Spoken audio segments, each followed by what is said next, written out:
Hello friends, இன்றைக்கி ஒரு செம்ம டேஸ்டியான டின்னர் ஆர் லஞ்ச் எதுக்கு வேணால் ட்ரை பண்ணி பாருங்கள். குல்ச்சா சாஃப்டாக அவ்வளோ டேஸ்ட்டாக ஈஸியாக வீட்டிலையே நம்ம குல்ச்சா பண்ணிடலாம். இதுக்கு சைட் டிஷ்ஷாக பச்சை பட்டாணி வச்சுட்டு வதக்கி அரைச்சி எந்த மசாலாவும் இல்லை, சிம்பிளாக வெங்காயம் தக்காளி மசாலா பவுடர் எல்லாம் போட்டு ஒரு சூப்பரான சைட் டிஷ்ஷு அப்படியே ஸ்ட்ரீட் ஃபுட் ஸ்டைலில் பண்ணலாமா?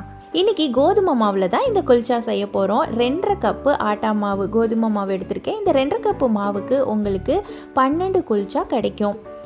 இதில் 2 டீஸ்பூன் உப்பு, 1 டீஸ்பூன் சுகர் டேஸ்ட்டும் கொடுக்கும், கலரும் கொடுக்கும் குல்ச்சாக்கு.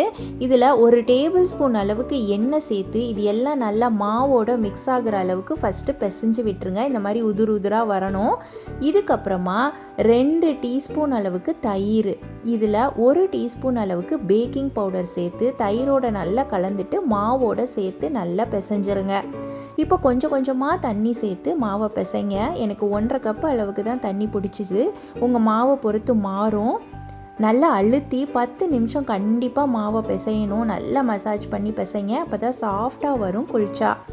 10 நிமிஷம் நல்லா பிசைஞ்சிட்டு இந்த பக்குவம் வந்ததுக்கப்புறம் நல்லா பாலை டக்கின் பண்ணி ரவுண்ட் பண்ணி மேலே எண்ணெய் தடவி ஒரு 30 நிமிஷம் இது கண்டிப்பாக ஊறணும். அப்போ தான் நல்லா உப்பி சாஃப்டாக வரும்.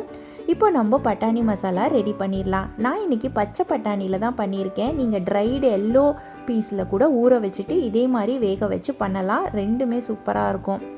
பட்டாணியை நல்லா வேக வச்சு எடுத்துக்கோங்க. கையில் எடுத்து மசிச்சா நல்லா மசியணும்.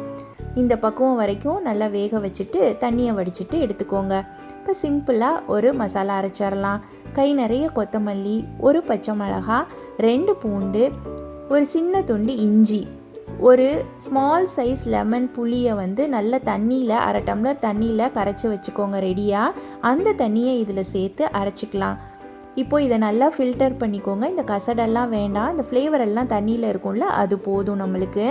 பட்டாணியை கொஞ்சம் நல்லா மேஷ் பண்ணி விடுங்க, அப்போ தான் சாப்பிடும்போது ரொம்ப நல்லாயிருக்கும். மிக்சரில் கூட கொஞ்சமாக எடுத்து போட்டு ஒரு பல்ஸ் சேர்த்து கூட நீங்கள் மிக்ஸ் பண்ணிக்கலாம். இதுக்கு 1 பெரிய வெங்காயம், 1 தக்காளி, கொத்தமல்லி, புதினா, கொஞ்சோண்டு இஞ்சி இதெல்லாம் கூட்டி குறைச்சிக்கலாம். உங்களுக்கு எவ்வளோ பிடிக்குமோ அவ்வளோ சேர்த்துக்கலாம். மசாலா பவுடர் 1 டீஸ்பூன், மஞ்சத்தூள் 1 டீஸ்பூன், மிளகாய்த்தூள், உப்பு தேவையான அளவு சேர்த்துக்கோங்க, செக் பண்ணிவிட்டு சேர்த்துக்கோங்க. Garam masala 1 teaspoon, chaat masala 1 teaspoon. இந்த மசாலா எல்லாம் சட்டிலாக தான் நான் சேர்த்துருக்கேன், எங்கள் வீட்டுக்கு ஏற்ற மாதிரி. சனாவும் சாப்பிடுவா இல்லையா, நீங்கள் உங்களுக்கு வேணும் இன்னும் கொஞ்சம் சுல்லுன்னு வேணும்னா இன்க்ரீஸ் பண்ணிக்கோங்க. இதில் வெஜிடபிள்ஸ்லாம் சேர்த்துட்டு இந்த அரைச்சி வச்சுருக்க மல்லி தண்ணி இருக்குது இல்லையா, அதில் புளி தண்ணியை நல்லா சேர்த்து சுல்லுன்னு வர அளவுக்கு கலந்து மிக்ஸ் பண்ணிக்கோங்க. எவ்வளோ புளி வேணுமோ சேர்த்துக்கலாம். மசாலா இந்த பட்டாணி மசாலா எடுத்து சாப்பிடும்போது நல்ல சூப்பராக சாட் ஃபீலிங்கில் இருக்கும். அவ்வளோதான், நம்மளோட சிம்பிள் மட்டர் மசாலா ரெடி. இப்போ 30 மினிட்ஸ் ஆயிடுச்சு. ஃபஸ்ட்டு இந்த மாதிரி பால்ஸ் போட்டு நல்லா டைட்டாக ரெடி பண்ணி வச்சுக்கோங்க. அது மேலே மாவு போட்டு திருப்பி பாத்திரத்திலே வச்சு மூடி வச்சுடுங்க. குல்ச்சா தேய்ச்சிக்கலாம். குல்ச்சா மீடியம் திக்னஸில் இருக்கணும், ரொம்ப ஃப்ளாட்டாக தேய்ச்சிட்டிங்கன்னா உப்பி வராது. நான் இன்றைக்கி ஓவல் ஷேப்பில் தேய்ச்சிருக்கேன், நீங்கள் ரவுண்டாக வேணும்னாலும் தேய்ச்சிக்கலாம், எப்படி வேணுமோ தேய்ச்சிக்கோங்க. இந்த திக்னஸில் இருக்கணும், அப்போ தான் நல்லா வரும். பேன் நல்லா சூடானதும் அதில் லேசாக மாவை தூவிட்டு அதுக்கப்புறமா இந்த குல்ச்சாவை போட்டு தண்ணியை லேசாக ஸ்ப்ரிங்கிள் பண்ணி மூடி போட்டுருங்க. நல்லா காற்று மாதிரி உப்பி வரும், ஏர் பபிள்ஸ்லாம் ஃபார்ம் ஆகி செம்ம சாஃப்டாக உள்ளேயும் குல்ச்சா நல்லா வெந்து வரும் இந்த மெத்தடில். இதே மாதிரி எல்லா குல்ச்சாவையும் ஃபஸ்ட்டு போட்டு எடுத்து ரெடி பண்ணி வச்சுக்கோங்க. லேசாக மாவை தூவிட்டு குல்ச்சாவை போட்டுட்டு சுற்றி கொஞ்சம் தண்ணி தெளித்து விட்டுட்டு மூடி வச்சுருங்க. நல்லா சூப்பர் சாஃப்டாக வெந்து ரெடி ஆகிடும்.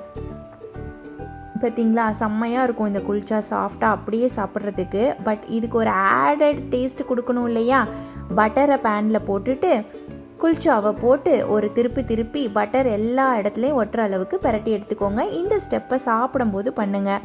இது மேலே கொத்தமல்லி, அதுக்கப்புறமா கொஞ்சமாக மிளகாய்த்தூள், சாட் மசாலா, கரம் மசாலா இதெல்லாம் மிக்ஸ் பண்ணி வச்சுருக்க பவுடர், இந்த பவுடரை மேலே தூவிட்டு ஒரே ஒரு பரட்டி எடுத்து அப்படியே சுட சுட இந்த மட்டரோடு சாப்பிட்டு பாருங்கள். நம்மளோட குல்ச்சா ரெடி. பார்க்கவே அவ்வளோ அப்படைசிங்காக இருக்கும், வாசமாக இருக்கும். இந்த குல்ச்சாவை இந்த பண்ணி வச்சுருக்க மட்டரோடையும் சைடில் நல்ல மிளகாத்தூள், உப்பு, லெமன் புளிஞ்ச வெங்காயம், பச்சை மிளகாவோட என்ஜாய் பண்ணுங்கள். தேங்க்யூ.